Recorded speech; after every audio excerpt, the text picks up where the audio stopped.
who thought that the Canadian people would accept being treated like children, being told what they could watch, what they could listen to, who they could hear.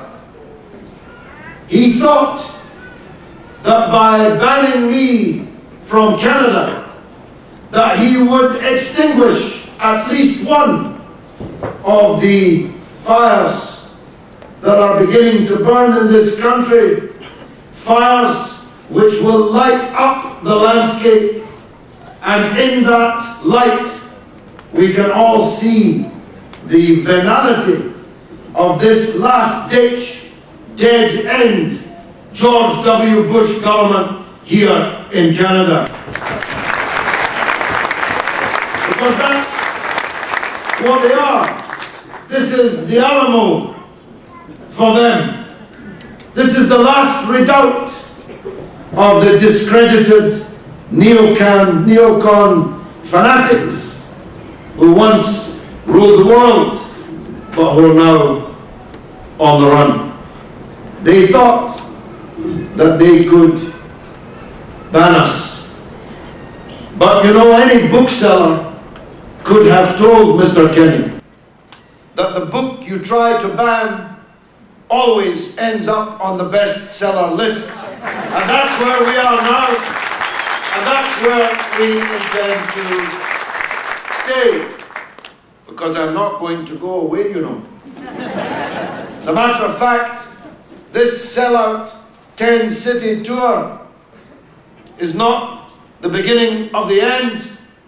It's just the end of the beginning. I won't rest until we have held to account the ministers and their officials who are exposed in this 60-page judicial caning of Kenny. We make a good movie, you know, the caning of Kenny. Ex-certificate, no doubt. But it is a caning that no other minister in any other democratic government in the world would have survived. Any other minister in any other democracy, savaged in the way the Honourable Judge savaged him across 60 pages, would, if he hadn't had the honour to immediately tender his resignation, would have been dismissed by the Prime Minister from office. And until that happens, this campaign goes on and on until victory.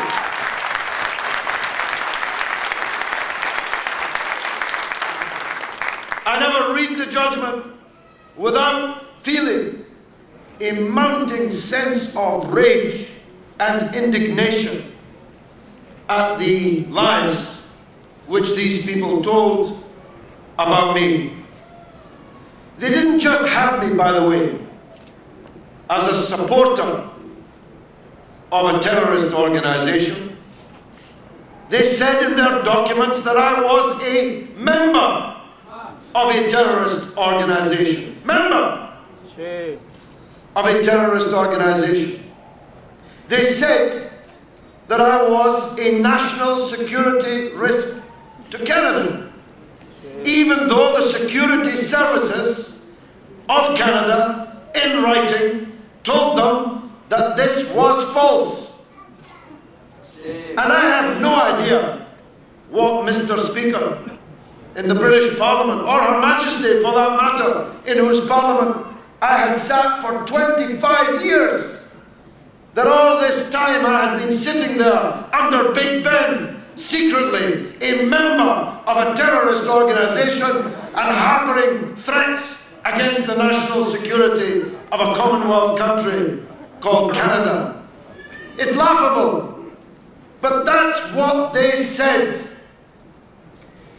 That's what they said was the reason why I could not be permitted to Canada, even though I had regularly spoken in Canada in many years prior to this ban, that I had spoken in this very house, that I had never caused any threat to national security in Canada. I had never evinced any support for any terrorist organization, even though when they banned me, I was touring the United States of America, which I have been doing for years, even during the 8 years of George W. Bush's presidency. So George Bush didn't notice what Jason Kenney knew, that I was a member of a terrorist organization.